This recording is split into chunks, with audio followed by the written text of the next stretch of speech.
Yes, hello. Magandang araw na naman sa inyong lahat mga kapatid at welcome na naman sa aking munting channel. Sa video ito ay mayroon po akong ituturo sa inyo isa na naman pong mabisang karunungan. At ang karunungan pong ito ay magagamit po ninyo upang maging malinaw ang inyong paningin. Kapag may problema po kayo sa mata, ito lang po ang inyong gagamitin. Pero bago ang lahat, kung ngayon ka palang napadaan sa aking munting channel, ay mag-subscribe ka na at pindutin ang inyong notification bell.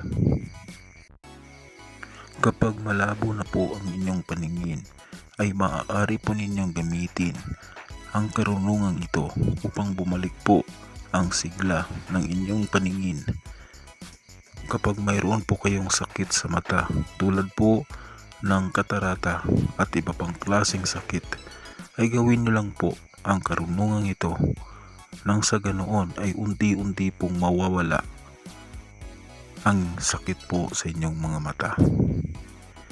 Ito po ay ginagamitan ng isang mabisang orasyon, kaya naman dapat ay nakapagpagana po kayo ng isang orasyon kung inyo po itong gagamitin upang tuluyan pong gumaling ang inyong mata at bumalik po ang dating linaw nito. Sa mga nagsisimula pa lamang po na gumamit ng mga karunungan, ganito lang po ang inyong gawin upang mapagana po ito. Inyo po itong uusalin sa umaga at sa gabi. Magdasal po kayo ng 3 Ama Namin, 3 Aba Ginoong Maria at 3 sumasampalataya at isunod po ang mahiwagang orasyong ito ng 3 ulit. Gawin po ninyo ang pagdarasal nito sa araw at gabi sa loob po ng 9 na araw, simulan sa araw ng Biyernes. At kapag natapos na po ninyo ang 9 na araw, ay maaari na po ninyo itong gamitin. Ganito lang po ang pamamaraan sa paggamit. Kumuha po ng hamog ng halaman o hamog na galing sa damo. Dapat po ay 3 patak ng hamog o tinatawag na morning dew ang inyong makukuha. Ilalagay po ninyo ito sa anumang lagayan tulad po ng baso. Inyo pong ibubulong ang mahiwagang orasyong ito ng 3 ulit. Ipan po ng pakrus.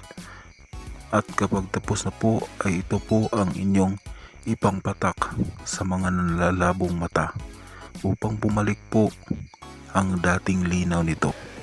Gawin po ang proseso na ito ng 7 Fridays at 7 Tuesday nang sa ganoon ay tuluyan pong bumalik sa dating linaw ang inyong paningin o paningin ng taong inyong gagamitan ito.